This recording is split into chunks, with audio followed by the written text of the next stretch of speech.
Good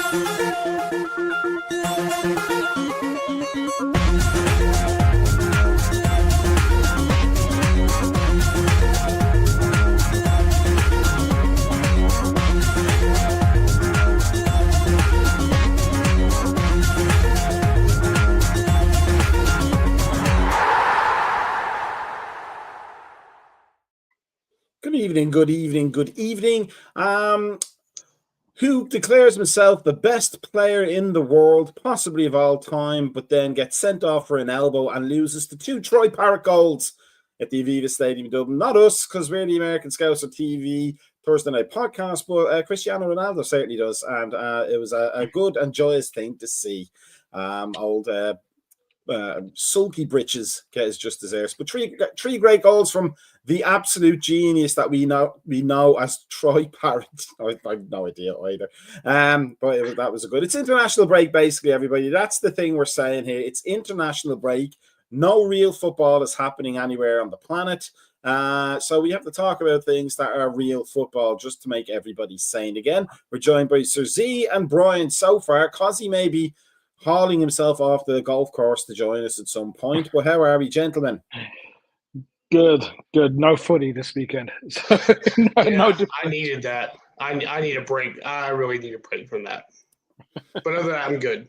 Let's have a look at what we're going to talk about tonight, just because it is international break and there's no real relevant, timely things to talk about. But VAR is always a good one to talk about, and especially with the not offside decision against Liverpool in the City game. So we'll talk a little bit about that. Fans, not any other fans, have opinions. This has been a bugbear of mine all week. Should we all just follow the party line and say the groupthink thing and not say any criticisms whatsoever ever? Or is there room for actually just talking? Because, we're humans and that's what we do. We communicate through language. And we don't learn anything if we don't share our ideas and have them shut down or boosted up. And then what's next for the team when we come back? We have what may have looked at one point an easy game, although there are no easy games, as the cliche goes, against Nottingham Forest. But, they've got new leadership, new plans, and, a bit of an old new manager boost. So will it become a tricky banana skin that we didn't expect before the international break started? But we'll talk about all of that fancy stuff. There's no graphics this week. I didn't do any because there's not much to do graphics about. Let's not dwell on statistics and passing networks and formations and all that kind of stuff. Let's talk about what's really happening in the game. The big debate, as far as Liverpool are concerned, outside of any management stuff, gentlemen, is whether that goal should have stood from Van Dijk in the City game. Now, as somebody who qualified as a ref a long time ago and kept up with his refereeing, what you call them, prerequisites for years and years and years, the one thing that I always kind of chided at was the idea that just being offside is enough. But the laws of the game don't say that. It's not. It specifically says it's not an offence to be in an offside position. At one point, it was. Yeah. But in the modern game, it's not an offence to be in an offside position. It's only an offence to receive the ball in an offside position. There's various little kind of pathways to that, involving rebounds and second phases and all that, or to interfere with the goalkeeper's vision in an offside position, even if you don't touch the ball. We've managed to persuade Cosy to get off the golf course finally, and to the air, and it's good to see Cosy as well. But we're talking about VAR and the offside decision, and as I just said, if you didn't hear it, it's not an offside. It's not an offence to be offside. It's just not. It hasn't been for a long time. And that was the puzzlement, I think, about that goal. I don't believe the referee cancelled it initially, right? He called it as a goal. It was something like 13 seconds after it went in when the linesman put his flag up. And that's when it went to VAR. Now, we've had the discussion about VAR before. But tell me this, gentlemen, outside of your opinions of it, which we want to hear, and in the comments, we want to hear opinions on it too. But isn't it really on the people that are involved refereeing on the pitch and refereeing in that little box room where they're all playing Championship Manager, and we know they're all playing because we've seen them, to actually know the laws of the game? For me, it's. I mean, putting away the Liverpool glasses, the fact you watch a goal, not one Man City player objected or put a hand up for offside. So that instantly, even the players didn't think it was offside. And then you watch Haaland's interview afterwards, and even he said he didn't. There's no way that goal was offside. And you look at Robertson. Yeah, was Robertson in an offside position? Yes, but he wasn't interfering with play. He blatantly ducked, like over exaggerated his bending over to make sure that referee knows he's not interfering with play. And those are all part of the rules of the game. And I think it was just the week before, like last week, the same thing was given, same referee, but the goal was given for City. And then, every football fan thinks, makes up all these conspiracy theories against their teams and so forth and whatever. And we're guilty of that ourselves as Liverpool fans. But then you have a look at what happened last season with David Coote, and all the stuff that came out with that, and when you look at Michael Oliver, he got paid for an Abu Dhabi trip last year, by the owners of Man City, and it's you like to think, or I think the British public like to think, or British media like to think that there's no corruption in the game and that the British game is above corruption, but it's not. We saw Serie A just completely, precedence with that. You see the things that are going on in Turkey right now. It wouldn't surprise me if this comes out, and again, putting my victim hat on or whatever you want to call it, where it seems like Liverpool are the ones that are going to have to again be the ones that bring this to the fold. And and we saw this 3 seasons ago with Luis Diaz's goal being disallowed, like a perfectly great goal disallowed.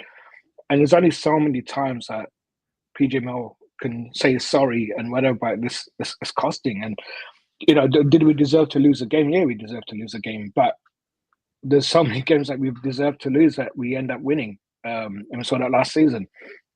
That goal could have been the turning point for that game. But yeah, no, it's again taking my Liverpool glasses off. Any other team that would have stood, it just feels like it's Liverpool, it's Michael Oliver, Kavanagh, whose brother's a Man City fan and season ticket holder. It's just so many things just does not smell right. And I'm sure Kaz is going to obviously jump on his and say what he has to say. And but yeah, it's for me, it's just again, it's just making me fall out of love for the game. And it's not VAR. VAR is just a tool. It's the idiots that are using it. And if the people using it are corrupt or just stupid or don't know the law, then the game is just going nowhere. I'm sure Cosy will have a lot to say, so that's why I'm going to Brian next. Just so to have some oxygen in the room. But Brian, my thing is the consistency, as Z points out. If it's a goal one week, it has to be a goal the next week as well. You can't just make it up from week to week if the circumstances are exactly the same. But is it a case that when they brought VAR in, for me, in terms of staffing, they had to staff a lot of positions they didn't have to staff before. And that means they didn't necessarily have the right, let's say, gatekeeping in terms of knowledge of the game. You have to be a certain level of a referee to referee a Premier League game. You have to be a certain level of refereeing to be an assistant referee.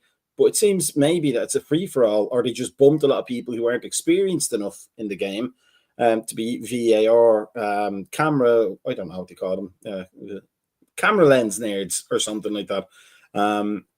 Because, I mean, we're starting to get, aren't we now, the clips afterwards where we're listening to what they're saying to each other. And it seemed like they were like on top of that instantly. Like that's like almost joyously declaring that a non-goal. I mean, the excuse that came from Howard Webb tells it all. I mean, I'm sorry. I'm tired of talking about the inconsistencies of refereeing in this league right now. I mean, I've talked about so to my face has turned blue for the past like 2 years right there about how I can watch one match right there and see one call that as Sir Z said right there, and then the following week the same exact thing happened and it's a different call. So I mean, I give you human error. Human error is bound to happen and stuff like that. But the problem is right there is that when you make excuses for errors right there, or you go back and say, "Oh, we're sorry, we're wrong," after and this making these things happen. I mean, I don't know what you want anymore right there. But again, right there, it's like, I guess ultimately right there, don't get yourself in a position where VAR is going to cause you to have this many problems. And again, right there, there's a lot of teams that get themselves in this position right there. I mean, we kind of got ourselves in that position where we played poor. We played absolutely poor on Sunday. I mean, so the VAR decision right there, yeah, it was bad right there, and you know it went to, but it doesn't make an excuse for what I saw on the pitch on Sunday. It really doesn't. I mean, to be honest with you. And but I mean, that's a part. That's what I said at the start. Is we're not really going to talk about the game because it's not about. We're not making excuses. We were crap. We all know we were crap on the day. Yeah, but I mean, it's an endemic problem within the. I mean, we could have this conversation about any team except City and Arsenal. Oh, absolutely. I mean, but you could come through and look in there. I've seen offside calls right there. I mean, we were supposed to have the offside call fixed. That's still not fixed. Well, I mean, we've seen right there. We've seen players get taken down on the absolute minute little edge right there and get called a penalty when it wasn't really technically a penalty, and that's even in the Champions League. So it's like this isn't really even just an English problem. This is a overall problem right there. I mean, because I can go back and get in the Champions League that penalty is called on Van Dijk was never a penalty. I mean, and so you can go days and days and all that with the situation right there. But I mean, I don't know what the solution is to this right there. I mean, do we need to have like like I said before, like a couple of years ago, I think 2 years ago, a player, an actual official, and then somebody else right there who was like a neutral party right there that can actually go and adjudicate this whole process right there. But again, right there, we're just going to keep on going on and on and on again. Maybe the solution is to just get rid of VAR. I mean, I don't know. I don't know what the solution is.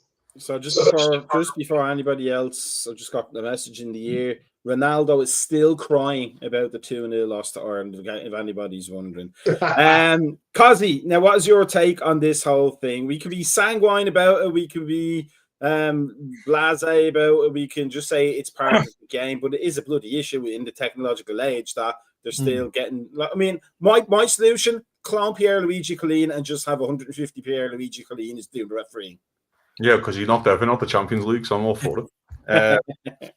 No, I mean, listen, I've had enough of the VAR chat, to be honest, but I've also had enough of the victim mentality of every single fucking sports fan. Like it's a big epidemic against your team. No, every team's on the receiving end of some howlers every single damn week. So we need to stop this thing of, well, don't get that all Arsenal, don't get all Liverpool. Fucking shut up. It happens to everyone consistently. We all watch enough footy. We all know when you're on the receiving end of some bad ones. And Liverpool, yeah, you could argue being unlucky on the weekend. I think it's a goal. I think it should be fine. I think it's a goal. Liverpool, fine. Joe's made up that goal was offside. Cody Gakpo for missing that sitter in the second half. Because that's all we're talking about is this offside goal, not him missing a sitter to make it 1-1. Sorry, 2-1. I think Liverpool back in the game. Or when Mo Salah goes through 1-on-1, it's a tough chance, but he should still do better, in my opinion. It's a wide. Do you know what I mean? I saw, in terms of the bigger conversation of VAR, you can sit there and I've heard those fans say, oh, let's get an ex-professional in. It's still someone's opinion. That's still the ex-professional's opinion. But they don't know the game. Did you know the game? The referees watch more footy than the ex-professionals.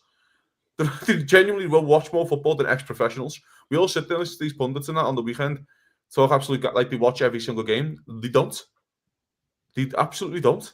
So, again, I just... Listen, the VAR is not the problem. It's the people who run the problem. The issue with VAR is that it holds no one accountable when you make a decision. That's poor. And it also doesn't help when Howard Webb just could clearly come out and say, hands up there, they've made a massive foul, let him have an away with them. No, he's trying to defend it. The best person on the weekend who was brilliant for the goal was Donnarumma. If you watch it back, Donnarumma gets up and goes bang, points at Robertson. Knows he's not getting it. He knows he's not getting it, and points at Robertson and goes, "Look at him, ref. Look at him." Like, you know what I mean? Bang, automatic. But that comes back to, I think, a bigger part of how Liverpool are playing and other teams are playing. Liverpool have got no dark hearts at all, have they, in football? We're the easiest team in the world to play against.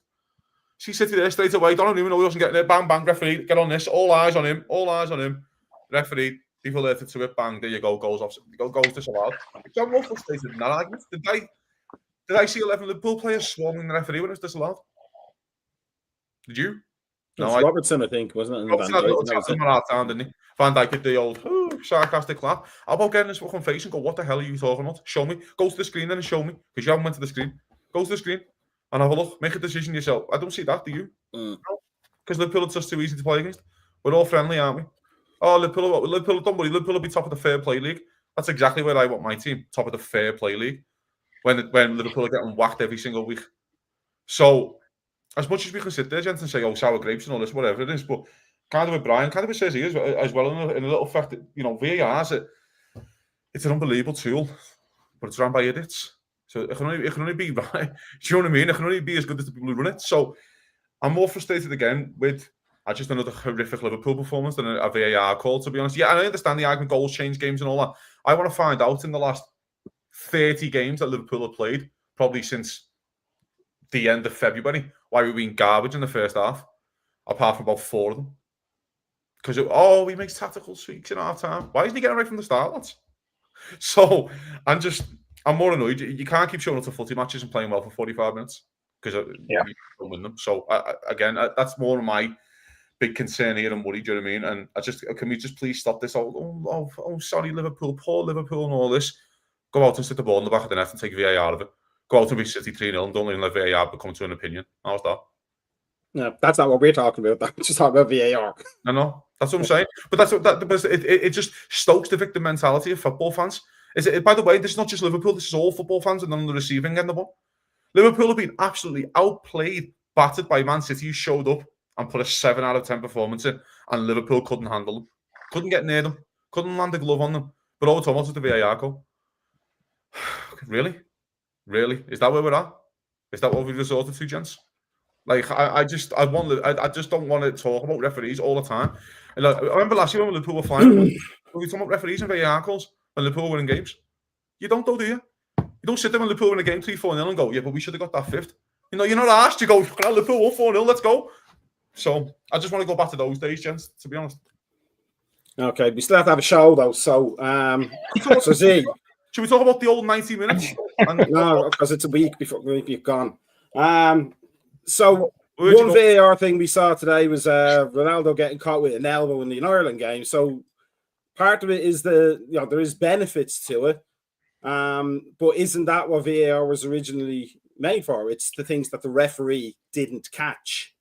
The problem, I think, I want to go back to this because I think I'll bring the lads in a sec. Because I think when VAR was released, the clear and obvious error which they kept throwing down our throat, people have kind of stuck with in the back of their head. It's like the first thing you hear. I think there's like a word for it. The first thing you hear is the only truth thing, and everything else tells you differently, but you still believe this thing in the back of your head. There's like a saying for that. This clear and obvious thing is in people's heads. Now, that's where we all have our sticklers, I think, with VAR. Because you go, "That's not clear and obvious. That's not clear and obvious." I've only heard those two words together ever in my lifetime when VAR came. I've never heard clear and obvious in a sentence together until VAR came out. So, as you just said, a great call. What happened today? So VAR should catch or whatever it is, do you know what I mean? And so it does good things. In effect, it does do good things. It does the right things at times. I remember Liverpool against Galatasaray. Canate should have got a pen. The referee gave a pen. It definitely wasn't a pen for Liverpool. And they reversed it. That's what it's there for. But I know what everyone's annoyance is it's the re-refereeing of the game.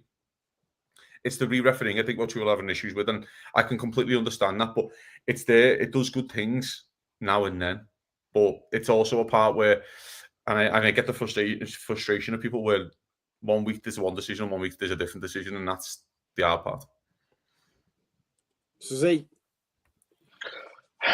Yeah, I mean, sort of similar to what we've all said before. I mean, the VAR, it's never going to go away.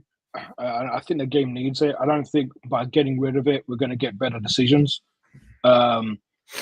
Because taking it away now, the referees don't have anything, they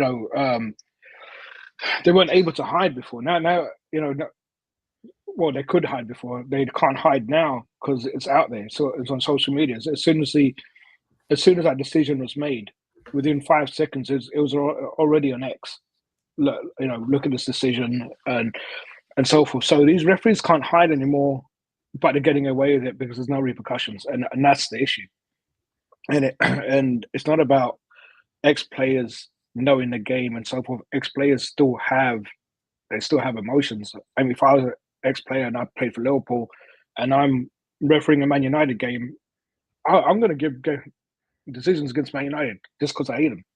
So, it doesn't matter who the players are or who's refereeing. The bottom line is that we've lived with inconsistencies and we've lived with poor refereeing so much, and nothing's been done about it. And that's what's going to destroy the game. It's like we're talking about probably the best sports entertainment product in the world. Where La Liga and Serie A are trying to dismantle the Premier League and make this European Super League because they can't compete with us, and yet we have idiots in the middle of it. Like referees have to be the most hated people after traffic wardens and probably Hitler. Like they've got to be up there. And it's just like it just can't be. You can't have these people like refereeing the biggest financial game, biggest game in the world. It's the most easiest game to play, and they're just making it this horrible. So we basically got Hitler, traffic wardens, and Premier League referees on Cersei's top 3. I like that. That's hilarious. But no, yeah, it's hard. I know, I get it. No, he makes a fair point as well. I just think it's going to make mistakes consistently. And the biggest argument is until people are held account for their mistakes, then it will continue to make mistakes. So.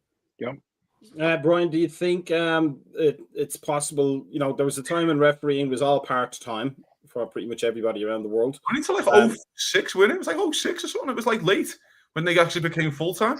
There were like teachers and like pub owners and stuff like that. Howard Webb was a police officer, wasn't he? Like a warden in a prison. Mm-hmm. Yeah, someone was. No, he's a police officer with West Midlands or West Yorkshire Police or something like that. West Yorkshire. West Yorkshire. I knew it was something like that. Yeah, it's even much more of a scumbag. Yeah, exactly. Yeah. But like I remember in the 80s, like they'd say like referee, here's Alton Smith, he a school teacher in Barnstable. Like they'd mention what they did for a living. I think Colina was like a finance guy or something like that, like working in a bank or something. Like, I never heard any like controversy on Rennie when Rennie was refereeing right there. Never heard Rennie. I'm bringing him back. I'm all in on Uriah Rennie. Yeah, but no, it was black belt in karate. But I do remember he had some really bad games. But I mean, referees have howlers. This is the problem. Referees are going to have howlers in all sports, aren't they? The problem is we've got too particular with the Premier League and with all the football around the world. But football's not perfect. It's invented by humans, made by humans, played by humans. So there's going to be mistakes consistently. But the problem is VAR is meant to iron out a lot of those mistakes for you, but they continue to make them because it's still based on a source of an opinion. That's the problem. But also another thing that's also a problem right there is the name of the people knowing who these officials are.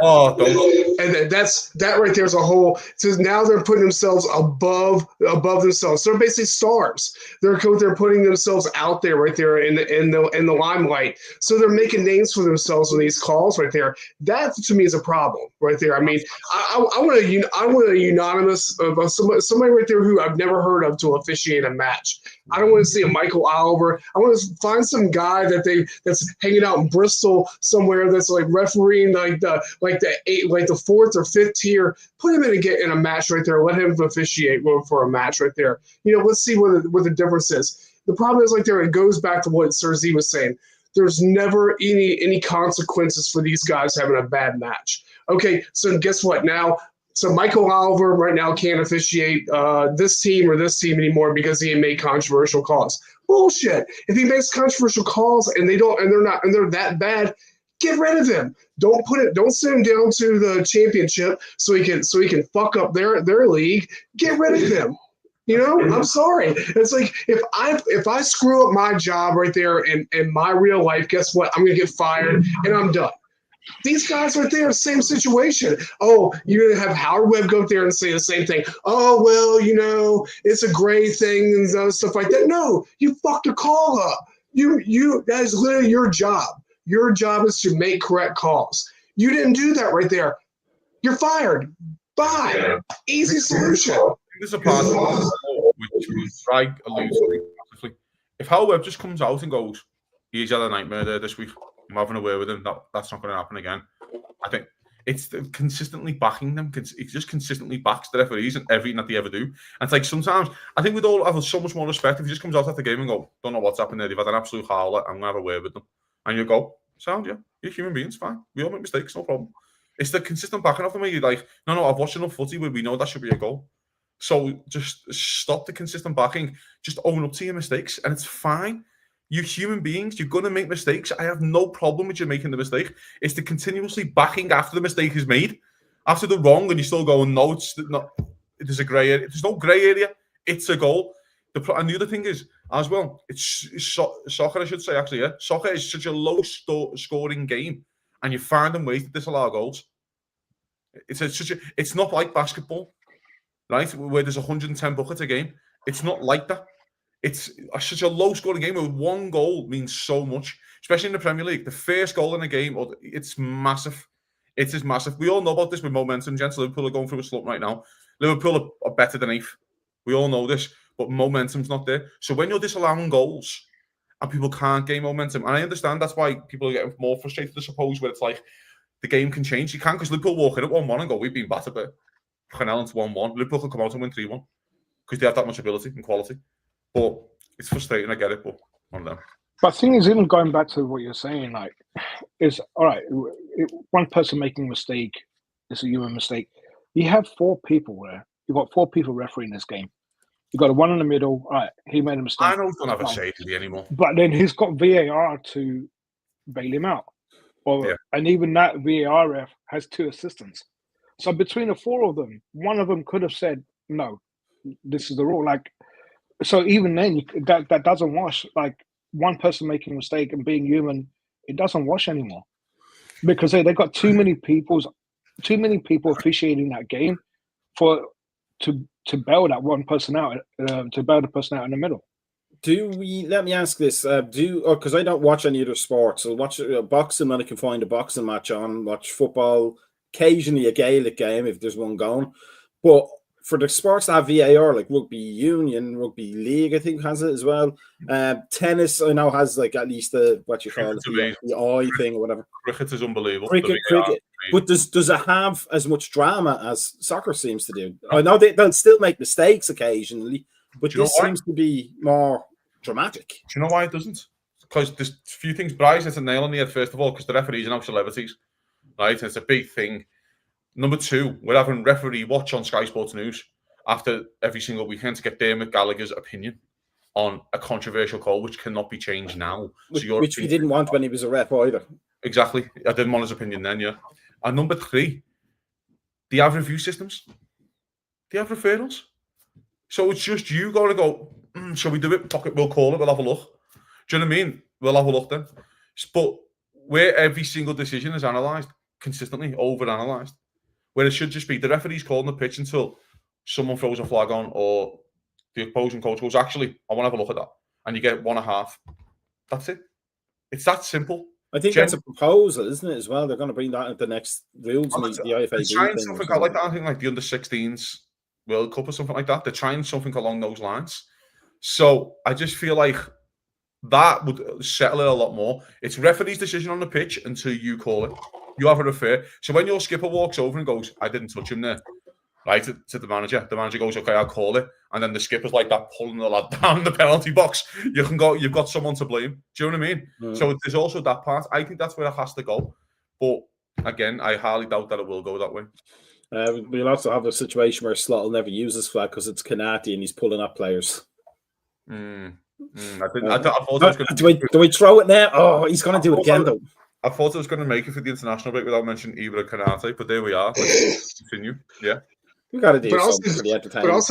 But also in rugby league right there, isn't the entire VAR process talked through the entire time right there, so that they can actually hear the whole entire process through the stadium right there. So it's a whole other different thing right there too, right there. Where okay, so I have some invisible cloak back there in the middle of London right there, who's reviewing all these calls. I don't even know who these guys are for the most part right there. You get their names right there of the surrounding people around them.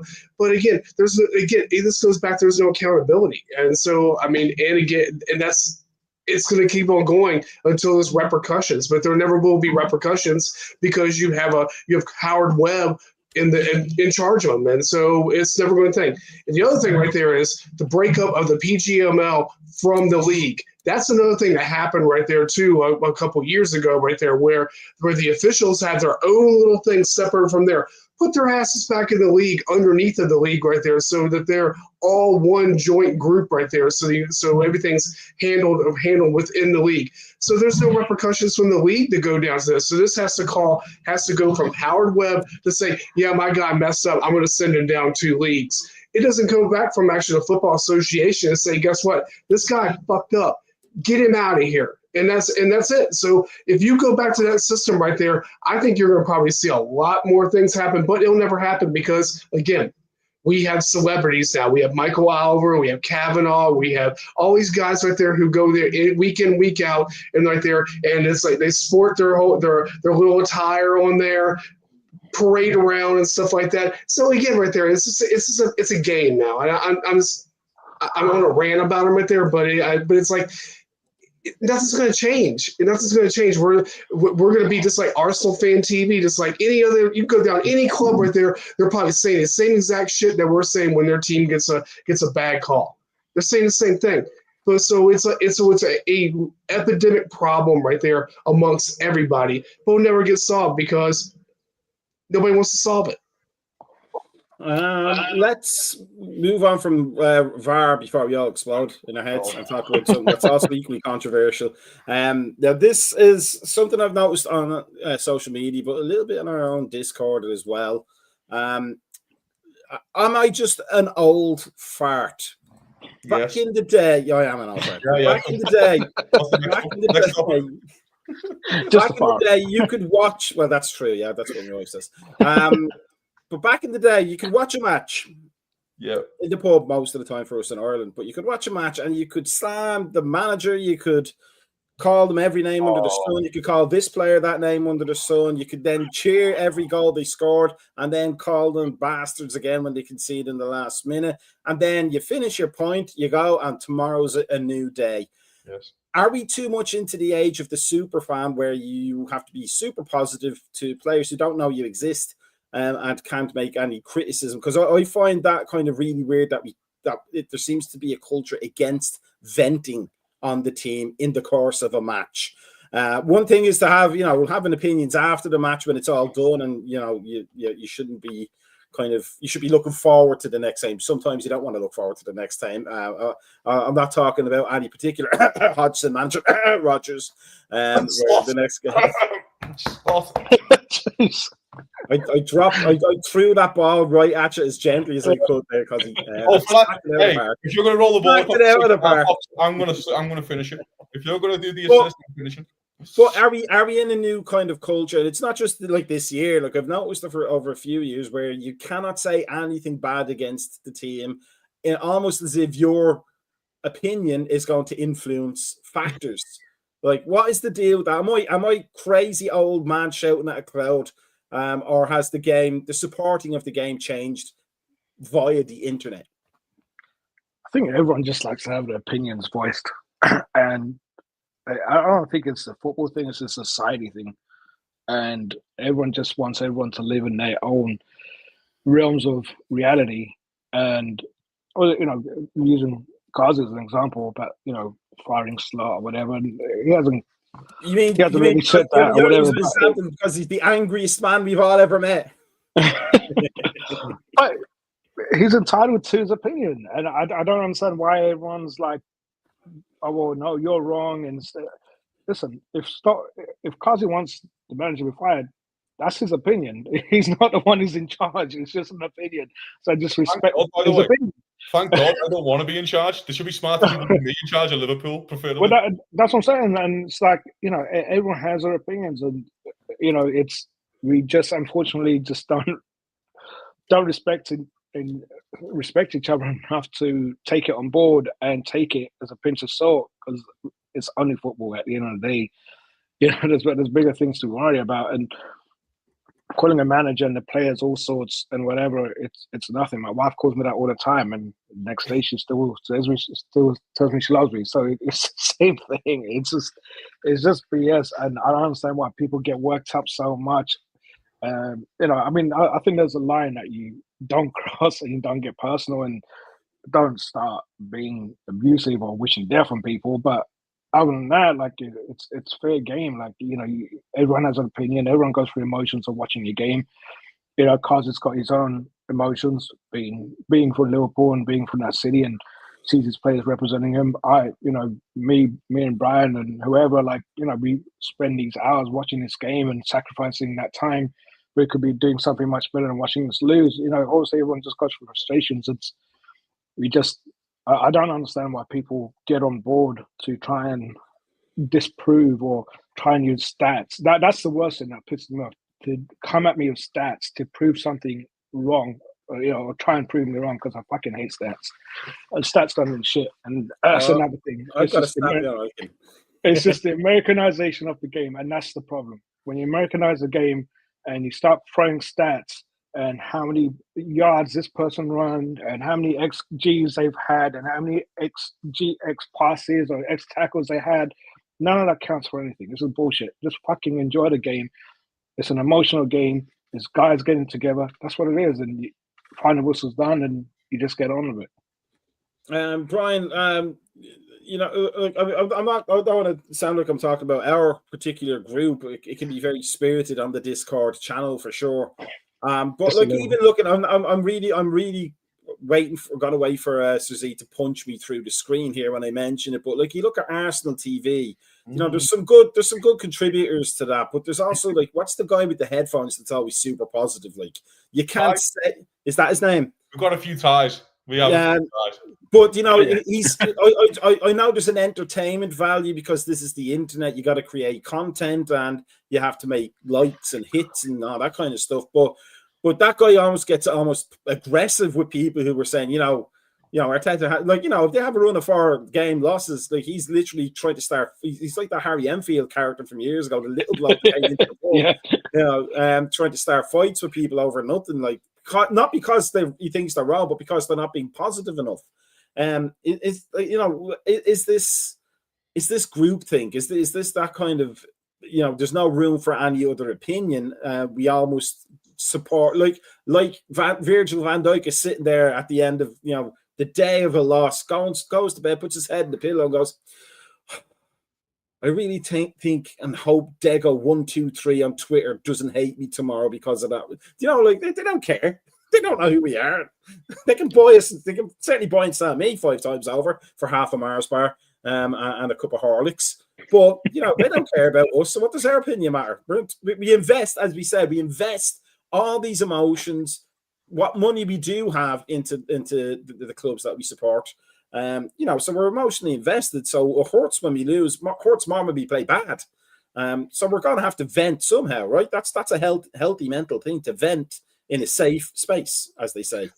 Absolutely. I mean, I'll tell you right there, I didn't get on social media after. This is the first actual social media thing I said, except for on since Sunday, I think, during the match right there, because I first of all, I cut the fucking match off right there on the 60 minute the third goal win. I said I don't have time to watch this. I got other things to do. And the first word I came there and said to at where I went to work, I said I hate all of them. I said I hate them. I mean, because at that moment I did right there. But this isn't anything new right there. I caught a bunch of shit back in 2014 when Stoke came there and fucking beat Liverpool in that match. And I said, get fucking Brendan Rodgers out of there. Get him out of there. He's gone. He's done. and this is in Facebook back in the day right there. Everybody's like, oh my God, I can't believe you're saying that. We had such a good run. No, get him out of there. He's trash. No team needs to be embarrassed like that right there. So again, I think everybody deserves to have their opinion right there. I mean, again, the amount of time that we invest in this right there, you should be able to go there and say however you feel. I mean, is it going to go there? Is it going to go there and actually mean anything to the ownership? Sure, it's not. We know it's not right there. But again, I should have the right to go there and say how I feel about this, about the club I support. If I see a player out there doing absolutely fucking nothing on the pitch right there, I should go in there and say right there, get him off there now. I should be able to have that opinion right there, and I should have to go there and have somebody say, well, this player right there has ran this many things, kind of like what Sir Z said in a way right there. Or this player has done this much shit right there. I mean, I don't care. I hate him then. Get him out of there. It's like I had the same exact problems with so many different players right there on the point time. I was like, you know what? I don't want to see him on the pitch anymore. Get rid of him. Stuff like that. It's my opinion. I deserve to have that opinion. I was just thinking like during the week, like just about the difference of because we see on our Discord channel, we're literally reacting to every kick on the ball. I'm pretty sure Jurgen Klopp was saying, I hate that bastard. I hope he breaks. Oh, what a goal. I love that. You could see he was wearing his emotions on his sleeve. But I was just thinking like I remember I had to get the season. I was just checking it there. 92-93 season, we lost 2-1 to Southampton. And it was Nicky Banger scored the winning goal. Don Hutchison scored for Liverpool. Nicky Banger scored the winning goal at the Old Dell. And I threw a point across the table and walked out with a pump when Banger scored. I was like, it's Nicky effing Banger, what are you doing? And then nearly started a fight with my best friend because he was in my way. And then, of course, the next day we're best friends again. Like, that is the culture, isn't it? Am I not wrong here? That's how it's supposed to be. Yes. Yeah. And I don't know if it's like a new phenomenon of like fan in all sports really, where it's just not uber positive as such. It's more the fact of like, well, you can't say that, or what you're saying is wrong. It's just my opinion. It's not like I'm not presenting anything as a fact. We're all not presenting anything as a fact. It's our opinions. Do you know what I mean? And based on my opinion, I think this should happen, or I would do this. But I shouldn't have to say based on my opinion every time I write something or comment something or talk to someone. Do you know what I mean? Because it just clearly should be. So, yeah, I don't know. I find it super weird myself. Again, I always got told when I was growing up, whatever happens inside the 90 minutes, don't worry about it. Say whatever you like to them. I'm going to fucking stab them all the way they're playing at the moment. But I'll love them all tomorrow because I'll be bouncing around fucking hoovering the house singing the Chiesa song because it just comes in my head. And then I love them because that's fucking life. Sometimes that's life with a fucking partner who's been here longer than your actual partner. They're there first. It's your first proper love. Football is the most important of the unimportant things. It is the most important of the unimportant. And that's how it should be. So and that's why, by the way, it means so much when you win a game and when you win trophies, because I've been on these roller coasters with you. We've been through more ups and downs. You see me at my worst when I was 14 or 13. Now you see me at my best or whatever it is. And Liverpool's always been the one sticking, the one thing that's been the most present in everyone's life, probably till the day you die, will be your football club. Your parents will come and go. Do you know what I mean? Your kids were never there when you were young, but your football club has been. So you have this undialed emotion towards your footy club anyway, and towards your sports clubs, and that's how it should be. So you should be entitled to voice your opinion in any way possible. Sometimes, again, we'll all fall out with our partners and you want to kill them. But then the next day you love them because that's just how life is. And that's what it should be. Because that's what, and Macka, you come back to him, venting is good for the soul sometimes. Do you know what I mean? But again, it's all an opinion. People don't have their opinion about, slots should shout till the end of the season. At least that's fine. It's your opinion. I'm not watching Liverpool get whacked every week. So I don't want to see that. So if you want him to stay till the end of the season, that's fine. My opinion is, if he gets whacked in the next 5 or 6 games, I want him gone. That's my opinion. Do you know what I mean? So it's all the thing of like, I love this thing, by the way. It's like this other thing that we have when you go, fucking get a player off. He was crap today, get him off. And I go, get this fucking manager out. And they go, you can't say that. And you're like, no, it's the same thing. He's annoyed me for an hour. We're just getting beat 2-0 away at City. And he played 30 minutes without a striker. And he had Isaac and Chiesa on the bench, and you want me to go, he done all right today, he was unlucky there, bounced the ball, VAR, weren't it, boys? No, absolutely not. It's like the thing, when he says he had a chat this week about Konate, and he's like, Gomez is not an option. I'm going, well, the fucking manager wants him as an option because he's still there. If he wasn't there, he shouldn't be an option. The manager's choosing to pick either Konate. He's choosing that. That's his choice. He's entitled to it. So I have an opinion to go, actually, fella, I think Konate has been absolutely dog shit all season. Any chance you want to get Joe Gomez again? Says he doesn't think he's an option. Almighty Red. Almighty Red. I'm getting the game. But, I'm banging to Reece Williams getting the game at this point.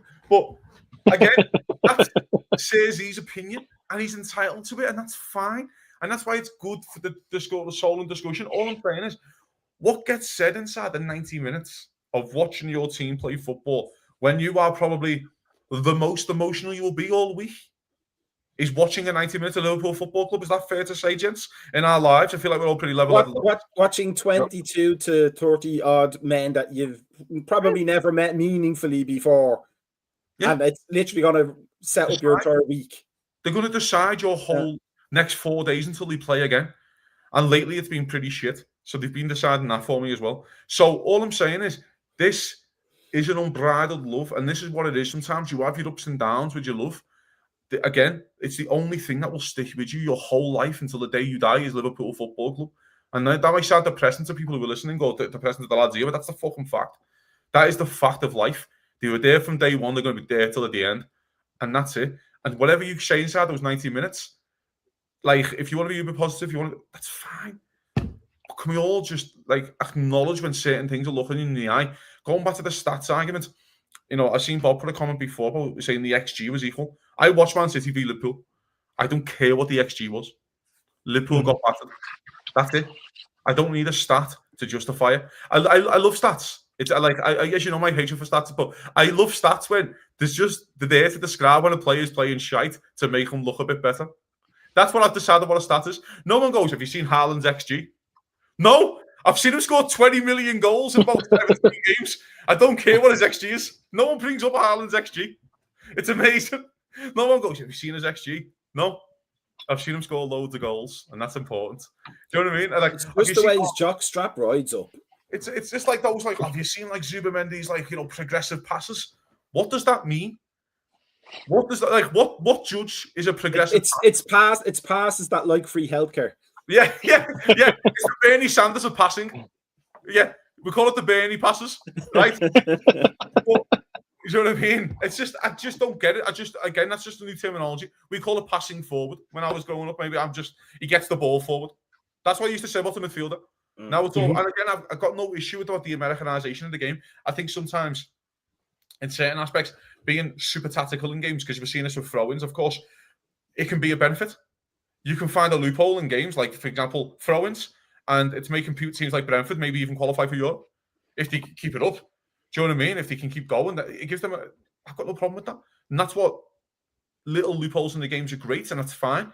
But can we all just go back to whatever happens inside the 90 minutes gets said inside the 90 minutes, it's completely fine. I will adore Mo Salah to the day I die. But by God, I'd sell him in January the way he's playing.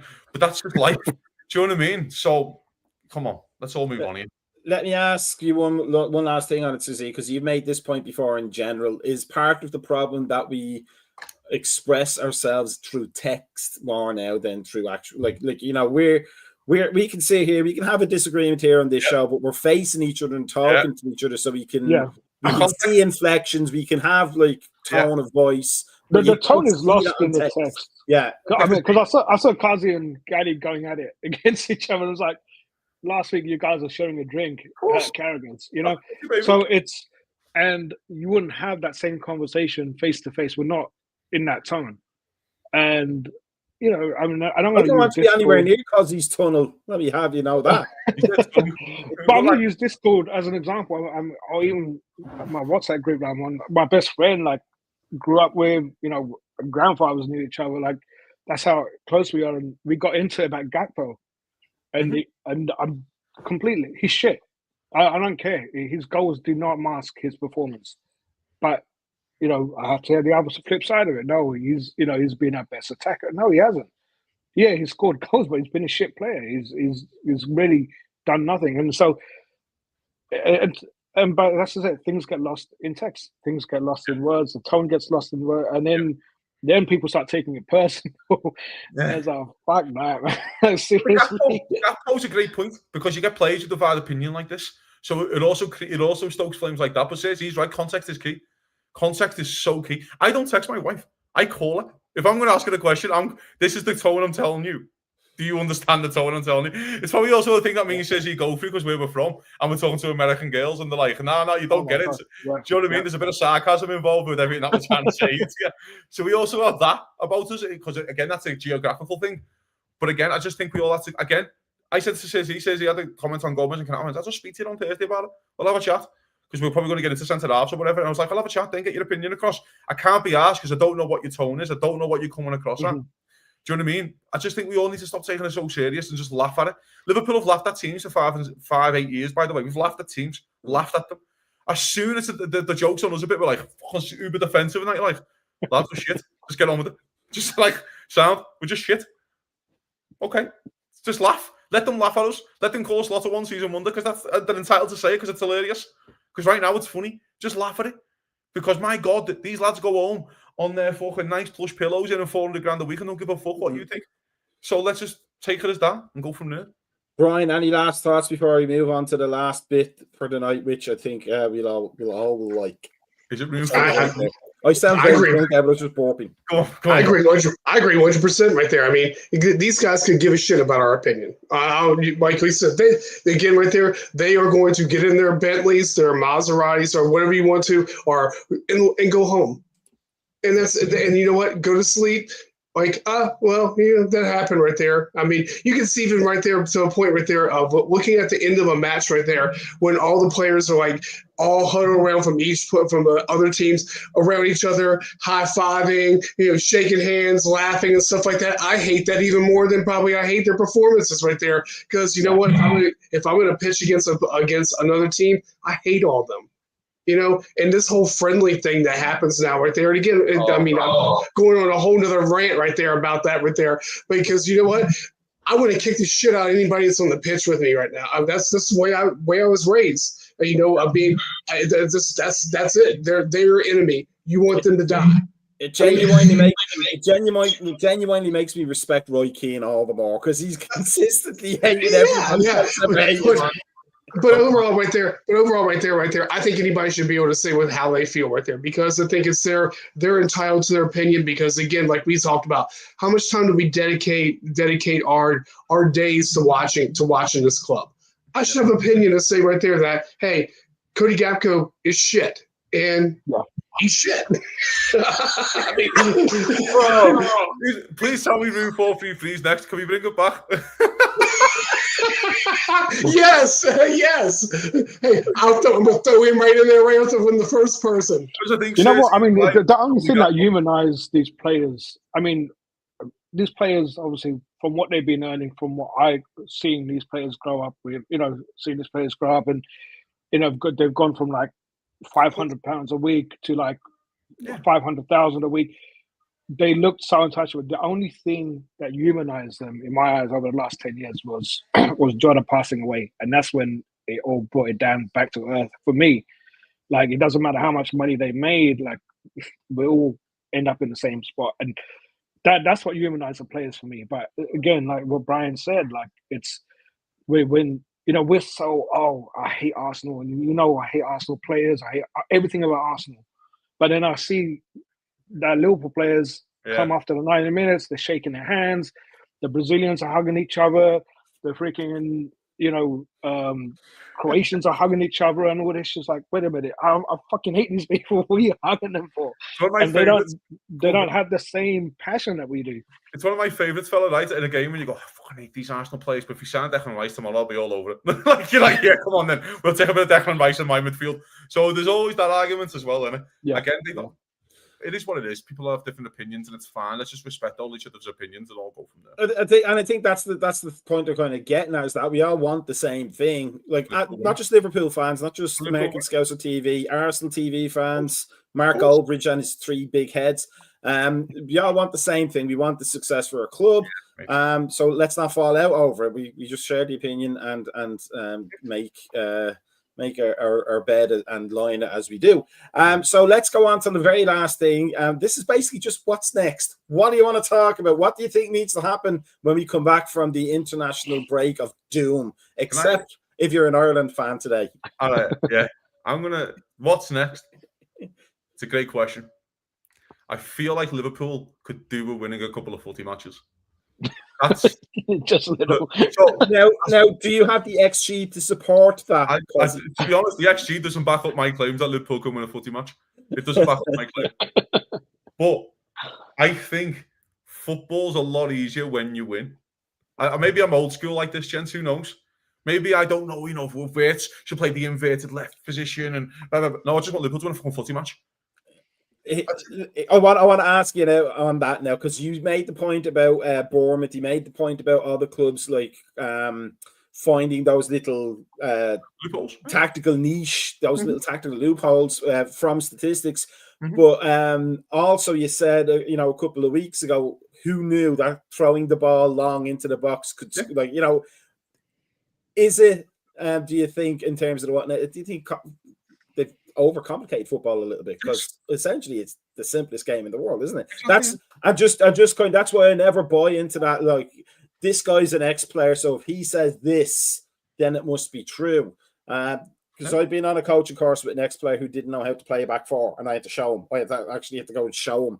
I was told, show him how to do a back four, and I had to go draw pictures. And this guy played way better. I played like Division Z. Everybody's warm-up was a can of Tennent's. The rolled up mirror in your back pocket. But then, it's like, if you're a professional player, you've been told to play right mid a certain way, and that's all you've been ever told for years and years and years. And suddenly you're an expert on how the left central mid is supposed to do the job. You know what I mean? It's a simple game. It's 11 guys kicking the ball, or girls kicking the ball against another 11 guys or girls into these small goals that are probably too small, really, for the amount of goals you want. And there's a few rules involved, 17 of them as it happens. It's not that complicated, is it? It isn't. And by the way, I'm not. Tactics are great, right? But again, it can get you so far in a game. There's also a part of this where you've just got to stick the fucking ball in the net, and you've got to take ownership as a football player when you're on the pitch. When you're 25 yards out and go, he doesn't really want me to shoot. No, you look open up and go, there's a chance, I'm fucking taking it. And I'm going to try and smack one in the top in, and we all go from there.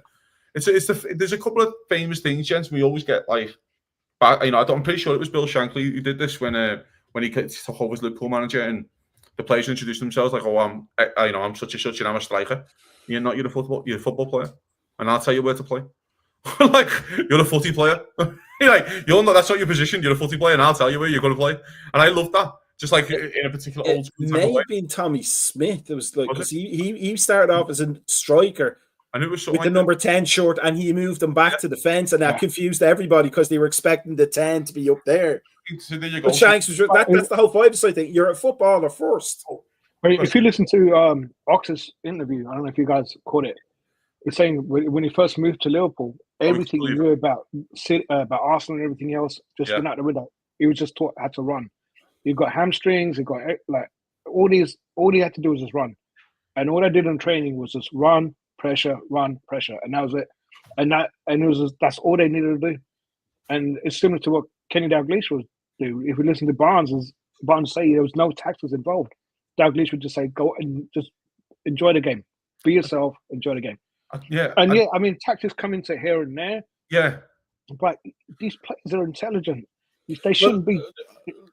Look, just because that was the great secret, though, that everybody went to Anfield to look at, and they were like, but they're just playing five-a-sides. What are they doing? But like the Dutch will tell you, the Spanish will tell you, they've done studies on this for youth academies, is that playing small-sided means you're learning 5 different decisions in 1 minute that would take you 45 minutes to learn in a full 11v11, and that's what the secret was. All these players why are we so intelligent all of a sudden? The question was, though, Mac, was what next?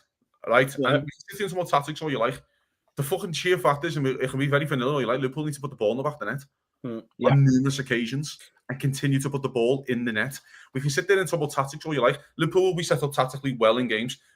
I don't think we've been tactically set up, especially last week. He looked surprised by what Manchester City did. I think he kind of said it in his post-match, which is fucking wild. And that's what's giving me the more of the heebie-jeebies about this manager than anything else, is what he's just said in the post-match in the last game. But that's by the by. Goals can get you out of jail. You need to win football matches. That is all that matters right now. Oh, Liverpool are set up like tactical. I don't care if Liverpool fucking win 1-0 against Forest at home and bounce off someone's arse and go in. You get 3 points, we move on. Get 3 points, move on. You can sit there and you go, well, the fixtures haven't really fell for us. All right, yeah, I'll swallow that. You've had some tough runs. But the next 6 or 8 are as easy as you could handpick. Let's be frank. You need to win 7 out of 8. There's no more excuses. You've got Isak back. You've signed £200 million football players that you wanted, clearly, right? You've signed a £75 million striker. Like, that's on you. And by the way, this thing of like Luis Diaz, can we knock that on the head as well? That's the what next. Stop talking about Luis Diaz.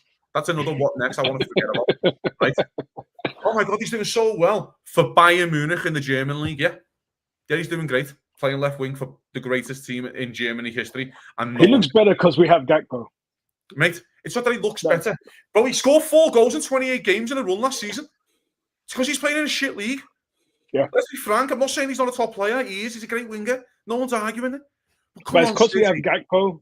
It's because we lost him and we have Gakpo. That's what makes it. That's what makes Diaz the conversation. Do you know whose decision that is, though, Stacey? The club's. Yeah. The manager. Checking the manager would have went, you know what, you can sell Luis Diaz. I don't need a left winger then.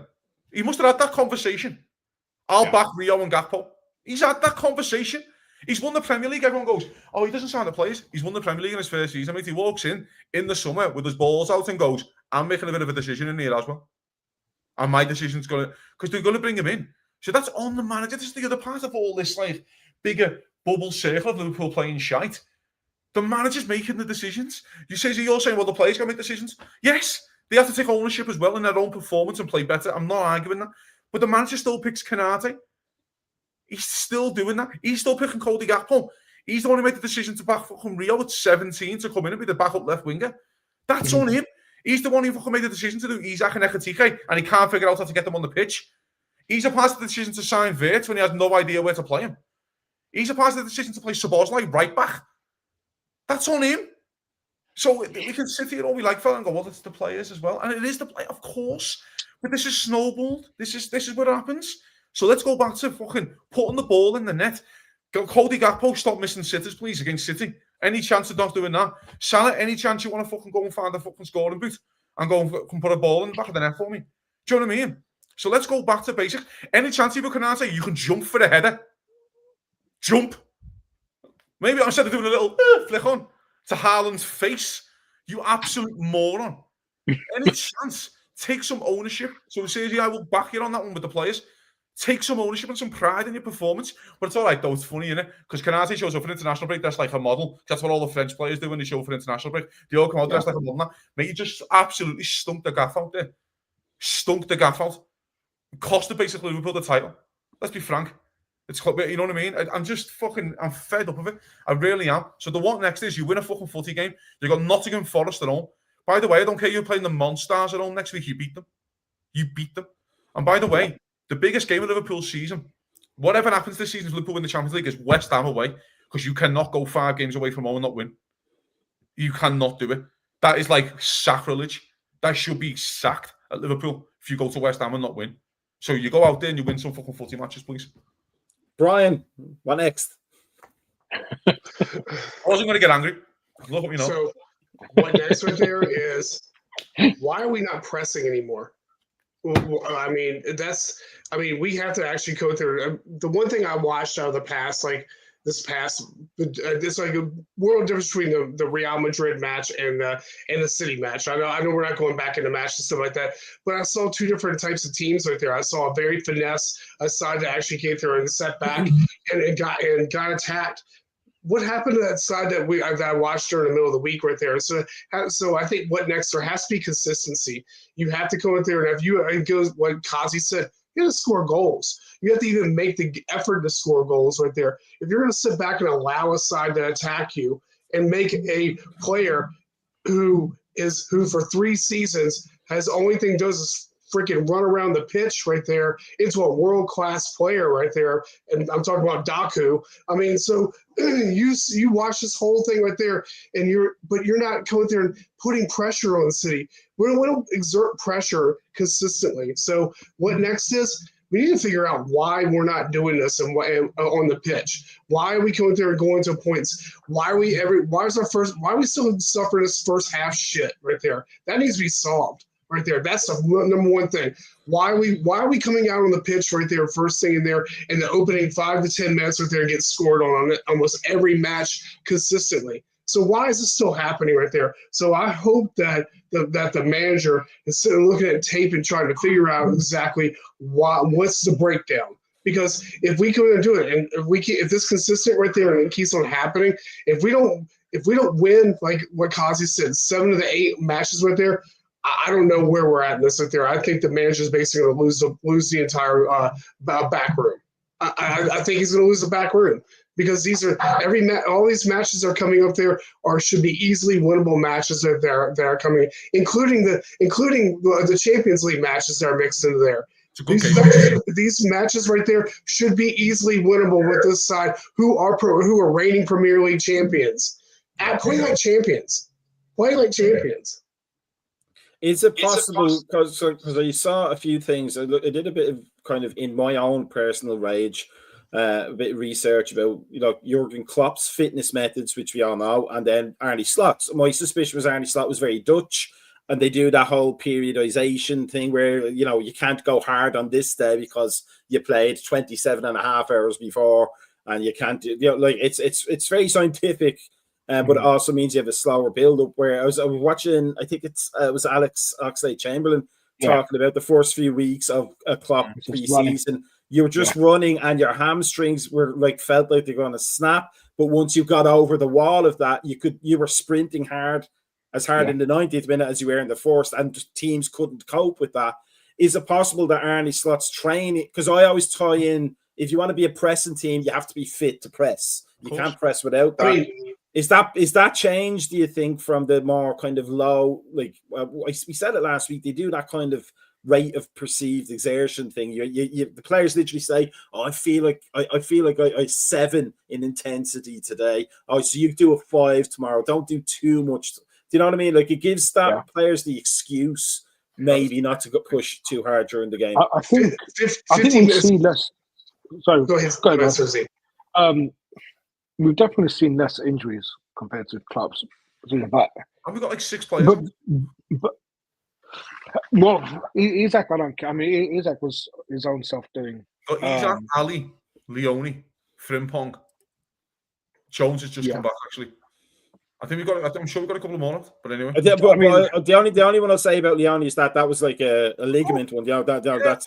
I'm always interested in training injuries. Almost. Alisson injury prone, Curtis Jones injury prone. Isak, it seems like he's injury prone, but regardless of which, I mean, that's why we love Klopp's team so much. They played football like how we played at school. You would just run and chase that damn ball. And I know I get stick for Mane and everything else, but Mane was freaking. He was just amazing. He was a player that I wanted to be.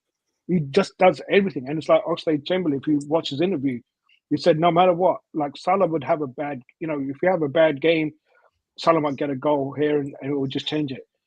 But even in bad games, Mane showed up, and he'll win. He'll go for every battle, and probably 9 times out of 10, he'll win every battle. Whether it was with an elbow, whether it was with a headbutt, it doesn't matter. He went in for that game, and that's what we're missing. And we've just made it so technical, and he won cerebral, almost. Yeah, exactly. And it's just, and we're just overthinking ourselves.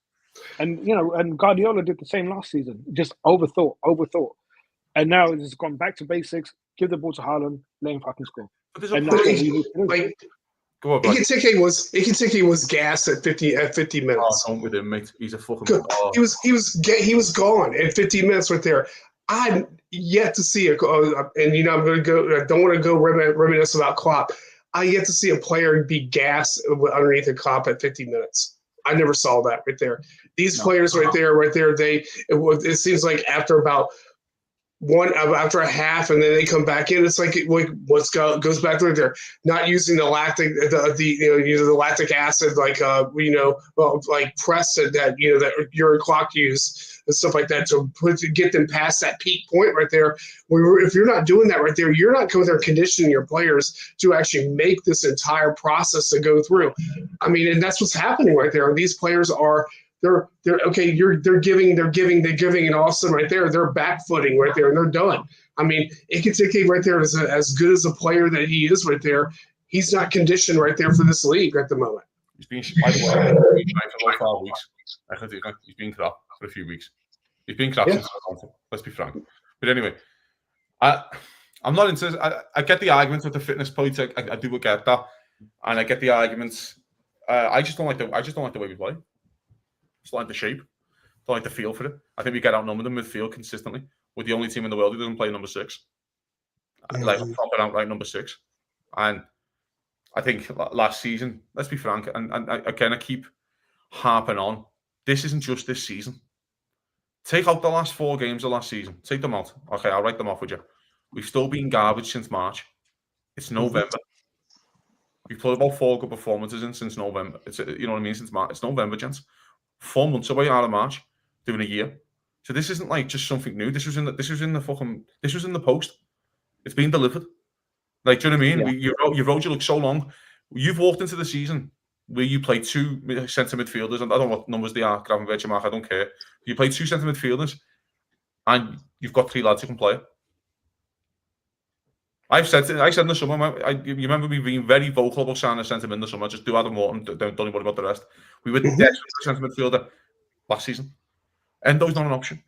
He doesn't trust him there. Szoboszlai cannot play there. So he's left for Gravenberch, Macka and Jones. You can play those 2, that's it. Should have kept Tyler Morton. And Macka's woefully out of form. Okay, played well against Real Madrid and, whatever. But, so whose decision's that? It's on the clubs. You made that decision. You could have sold Endo and signed a centre mid. Do you know what I mean? Like, it's, of course. And so Liverpool will continue. I'm sorry to be the bearer of bad news here, gents, for the rest of the season. We'll get outnumbered in midfield in a lot of games. We will get turned around in a lot of games, and Liverpool are going to have to suffer. Does that mean you can win something? Of course, you can still win things. You still win a trophy. Still win one of the big trophies. But we're not going to dominate the game for 90 minutes very often, because we will get ran all over the midfield. Wait till we play Arsenal away. Honestly, fucking Jesus Christ! Honestly, look how quick we get turned around. Do you know what I mean? Look how much space their midfield gets against ours. It's fucking honestly, it's basically embarrassing at times. And the last thing I want to one of the things I want to say on the what next thing. I've always lived by a saying in footy: good teams win away from home. Yeah, I've seen worse teams put up unbelievable performance in the Champions League and beat Juventus and Chelsea and all this kind of stuff. We've all seen it. That's a good team who should beat Real Madrid, and they did. And they stepped up for the performance. Good teams go away and win. We don't win away. We haven't won away in 4.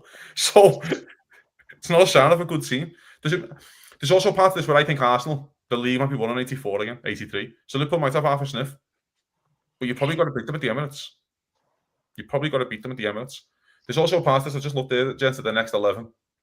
I'll run through it very quickly.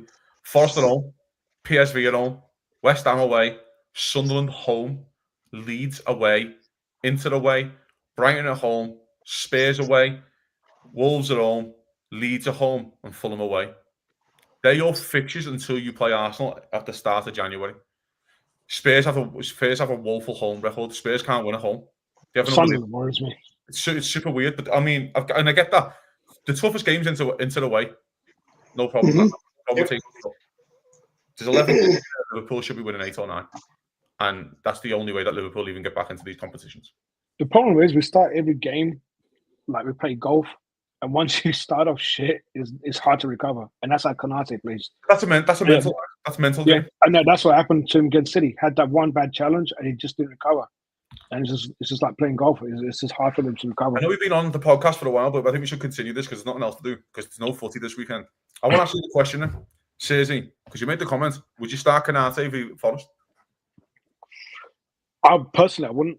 I would start Gomez. But okay. Again, I made that comment in Discord going on the fact that I think that's why Slot isn't picking him. But why don't you think? I just don't. If you look at last season and the way he just when we went out to Plymouth, he just completely annihilated that team. He didn't pick any of them players again. Okay. And with him, it's like you only get one chance to make a good impression, otherwise you're out. And there was no reason for Chiesa not to play towards the latter end of the season. Mm-hmm. There's no reason why he should be playing this season. Yeah, especially I think Gomez is the same. I think he had that one bad game against Southampton, made a couple of mistakes, and whatever game afterwards where we went out, and I think that's it. And the same reason why Kwanzaa couldn't get back in for a while. He's like, he's just so weird talking about someone who's won the league in the first season or whatever, but he's just so fucking prideful, and it's just like cutting his nose off to spite his face. Dutch is the word you're looking for. He's so Dutch. Yeah, pretty much. It's like I don't want to listen to the outside world. I want to do what I want to do. And thankfully, you dropped Gakpo for the last 2 games, like of the starters. Who is Dutch? Starting, but yeah, it's. I mean, there's a part of this though, gents. This one I'm getting at though with the Gomez and Canate arguments. You've chose to keep Joe Gomez around. You had an option to sell him in the summer because there was a thing called the transfer window, and you could have sold him if you didn't want him there. You made that option. So if you don't think he's an option, why is he there? Liverpool should have 25 options to play football for Liverpool Football Club, to play in the first team. That's my opinion. You don't think Endo's an option, so why is he there? This is now my point, and this is not just on the manager. This is on the whole discussion of Edwards and Hughes and all that kind of stuff. We are at the stage here, and says, I get your point there because the Plymouth game he bombed everyone. He was pissed. I get it, no problem. The Gomez argument is though. You said you get one chance to make a good impression. Well, Canate's made about 30 bad impressions.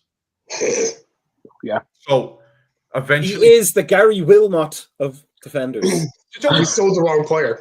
He said what I've said to you for 4 years. He's the bridesmaid. He's a very good bridesmaid. He's the Varane to Ramos. It's not a bad thing. But he's not the main man. And he never will be. He'll never be a main centre-half at an unbelievable football club. He can go to Real Madrid and that Dean Huyson will be the fucking main centre-half quick. Do you know what I mean? So that's all he is. And by the way, it's not. That's a completely fine football career. He's the Mark Lawrence to Alan Hansen, Mark. Something for yourself. Do you know what I mean? Mark Lawrence was a tremendous centre half. Never gets spoken about in the same breath as Alan Hansen, does he? Absolutely fucking not. Joel Matip, Van Dijk made Joel Matip an unbelievable centre half. We got him on a free from Schalke, and he turned him into an unbelievable centre half. It's about you're playing alongside. All my point is, I'm just at the point now, lads, right, where you've just got to just take him out for his own good. Like, just take him out for his own good and go, you deserve this for a week. By the way, you can come back in for PSV if you want to know. But you're not playing the next based on your performance. Mm-hmm. And I just don't think the manager's got the balls to do it. Which is the problem. I agree. But again, like I said right there, I think we sold the wrong player. I said that from the beginning part. I would have kept Kwanzaa. I think there was more investment in Kwanzaa, and I would have kept there and moved Konate because he had no point of even wanting to sign a deal. I would have moved him on. I mean, it goes back to the whole thing that we talked about before right there. Why are we hanging on the players right there who wanted free transfers, who we moved at that point? Should have moved him on. Should have came there and said, hey, guess what? You want to go Real Madrid? Here.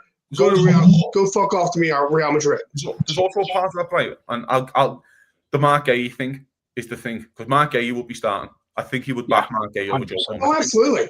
Yeah. But we fucked that up. We should have went to Mark Gay right at the beginning point. Who's that then? Who's that on? It's on the football club because you were angling for 5 million. Why you spending 140 on Isaac when you needed a centre half? When you sold Kwanzaa, you didn't. Let's be frank, Leone, even if he was fit, is never starting. He's not starting this season. So this thing of Leone will play. Leone is never playing. He's never starting an 18-year-old centre half when Liverpool are trying to go on the main fronts. If Liverpool are going to win a major trophy this season, they have to get a centre half in on January the 1st. It needs to be announced on Christmas Day. I want to see a Van Dijk picture with fucking Mark Gay on the Liverpool shirt. That's what I want. Because Liverpool are going to need one. In front of Salah's Christmas tree. There you go. Yeah. Liverpool are going to need one. But it goes back to the whole thing right there. Okay, so when we talked about this back in May about the player, what we wanted here, you and I both said one player right there. Need a number 6. We need a number 6. We both said that right there from right off the bat. I said we need a center half. I mean, those are 2 players that we need right there. We didn't need 2. We didn't need 2 forwards. I think Isak's a luxury. No, but we did need 2 forwards. We lost Jota, we've lost Nunes and Diaz. We needed the 2, and that's not the point. The point is, though, you made the decision to go for those 2, and I've got no issue with that. You made the decision to go for Wirtz, but you can't just do it by the neglect of the rest of the squad. Yeah, you've neglected the midfield. Again, I can't get over the fact we haven't signed the centre mid. I just can't. Morton, we should have kept Tyler Morton. Right, listen, you can laugh at Mono, like Liverpool get 20 million. But Sergi, going back to your point, he doesn't play him in those 4 dead rubber games. He doesn't play Chiesa in those 4 dead rubbers when he meant nothing. And then he keeps him. Am I fucking losing my mind? Am I losing my mind? Where you just... so we all, let's be frank, with those 4 games last season, we all went, well, he's definitely gone. Yeah. He didn't play him. He didn't play him. And then he's going, oh, he's a great option, you know. If he was that much of an option... That's it, and it wasn't this guy. He's rejected Italy twice. I know. No, I want to play for Liverpool. I want to... And the manager's in Dubai. And then amazing. He's rejected to go and get an Italian call-up on the eve of the World Cup. Yeah, I want to focus on Liverpool, and the manager's in Dubai and doesn't even look at him. What more can you ask from a player? It's absolutely tremendous. I just love this type of stuff in football. So all I'm saying is, right, the squad in certain points needs to improve. We get all that, but this squad is better than 8, and they have to start showing that they're better than 8 in the league, because that's where they are. Mm-hmm. By the way, the league never usually lies. It's based on merit, because that's where you play 38 games. So, going back again to the main point, what's next? You've got 11 cup finals, gents, to turn your season around. If you get into January and you've got 9 wins, 2 draws, I think we can all sit here and go, you've had your blip. Liverpool have a chance. And that's the main thing, because Arsenal have a tough run. We still don't really know about City. Are you guys thinking they're title contenders? I'm not sure. I think they're contenders. Just contenders. I think they're contenders as far as Haaland can keep scoring. Yeah, if he keeps fit. Yeah. If he's fit, you have a chance, I think once, and you get a player right there, I'm sure we're going to talk about. I think that once Cherky comes there and gets a good grasp on there, Cherky's is a decent little player. Yeah, and I like him. I just don't know if he suits that Guardiola style, but for 35 million, you take the punt. He's more than what Savinho is right there to him right there, because I think Guardiola can't stand Savinho. I think he fell out with Savinho when he tried to force him into Spurs in the summer. I think he was kind of like, I'm done with you. Do you know what I mean? Like, and then they sign Kudus, and they can all go from there. But again, win some footy matches, and this all gets fixed pretty darn quickly. Yeah, that sounds like a plan to me. So that means it's probably not going to happen. What are you doing this weekend, gents? Before we wrap up, it's international break. Is anyone doing anything cool? Yeah, I'm going to see Paul McCartney in Buffalo, New York tomorrow. Oh, lovely. I hope he sings some of the Beatles songs. I don't care what he sings. I'll be in the same room as a Beatle. Yeah, that's pretty darn cool. Yeah. I'm still putting away Halloween. No, you're not. I'm literally still putting away Halloween. Are you fucking serious? Yes, I'm serious. Have you seen Halloween decorations? I will put a fucking picture of the stack of skeletons I have still sitting in my yard that I still have to hang up. Wow, right, man. You got to chill out, fella. You're like fucking living with Tim Burton. I'm married. I'm married to the female version of Tim Burton. Alan the Bonham Carter, baby. We don't mind it. I mean, my house is Halloween year round. Inside my house is Halloween year round. Why? Because that's her favorite holiday. Oh, okay, so it's just a year-round holiday. Just like on January the 1st, she's jumping out the corner with the mask on. So she has like collections of Halloween stuff inside the house all year round. Oh, that's sick. Okay. Yeah. That's petrifying. Seriously, what are you getting up to? No, but actually my kids and my wife are going back to California for Thanksgiving. So I'm just, we got a helping them pack. No, I got my mom with me. Oh, I want to say a shame. There's nothing better than being home alone. I think now. I think you start to appreciate it more when you're like again wives and kids. This is the first Thanksgiving I'm going to be alone. So yeah. So what are you going to do? I'll find something to do. What are you cooking? Are you going to cook? Duck, probably. Okay. Yeah. Actually, I can't do Thanksgiving food. I can't do turkey. Every year I make duck, and I'm the only one who eats it. So what you do for Thanksgiving then? What's up? What you do for Christmas? Usually my wife cooks. Like she'll make like roast beef and all of that. remember like back in the obviously like we don't really celebrate Christmas like properly, but my dad used to make the Christmas food and everything else. But now my wife, she just makes like roast beef and all of that. Like eating turkey for Christmas is foreign to my wife. So I've got one here for you boys. Right? Yeah, that's weird. Listen to this. My in-laws are going to Oregon to see my sister-in-law for Thanksgiving. Right, we are 12 days out, and the conversation's already been arising that my wife and the kids might go with her. Right, this is by the way, this is a big development in the Cosgrove household. Right, this is ginormous because now I'm very much like I might have 4 or 5 days alone here in the house. Party I might have. I'm having an empty. I'm having a big party, right? Man. But I'm like, the golf course is going to get worn out and like for a fucking week. In California, right? Now I'm just trying to like leave like little subtle messages. You know what I mean? Oh, when was that time you seen your sister now? Yeah. I wish I could see my family more. You know, you're pretty lucky, like you know, your sister and that. So just trying to stoke the fire a little bit. You ever seen the movie Inception? Yeah. With DiCaprio, where you've kind of got to plant the idea in her head, and she comes back to you and goes, "I think I'm going to go to Oregon." I'm going, "Oh, fucking hell, it's a great idea." Like, it's going to be sad. You got to make it like it's her idea. Yeah, you got to act like it's her idea. But I've just started subtly planting all the little notes in the house, leaving those little keys in the house. Do you know what I mean? I've just left the Oregon Trail out on the table. We're going to play that tonight. Do you know what I mean? The ball game and shit, and just go, oh, no, little subconscious one. We'll just call Cozzy the Darren Brown of American Scouser. So I can sit there for 5 days on my own watching highlights. That's what the real magic is. Thank you, mate. And on that bombshell, let's do this if you're smart and if you're intelligent and if you are as clever as Cozzy in planting seeds into people's brains. Follow us on the YouTube and on the Facebook and Instagram and Twitter from his X. Blue Sky, Mastodon, all of those things that have fallen apart already, as all good techno bubbles do.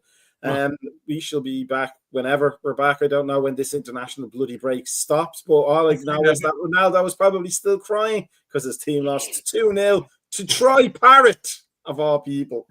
I don't even know who he plays for. By the way, can this international break just stay forever? Yeah, it may have to be. Listen to the World Cup ends. Yeah, we have to do that. At least until the World Cup comes. But come on, the party. We will see everybody when the next day. I believe there's a morning coffee tomorrow. Probably is. So make sure you're tuning into that for more magic and nonsense. Thank you, gentlemen, for being with us as always. I'm off to sing. I've got a feeling with Paul McCartney it's around special duet.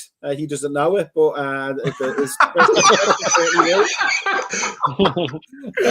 we'll all have fun. When I get back from Buffalo in 3 weeks' time, I'll tell everybody about it. So peace out because I'm driving. Peace out, everybody. Here's the funky music. Have a good one.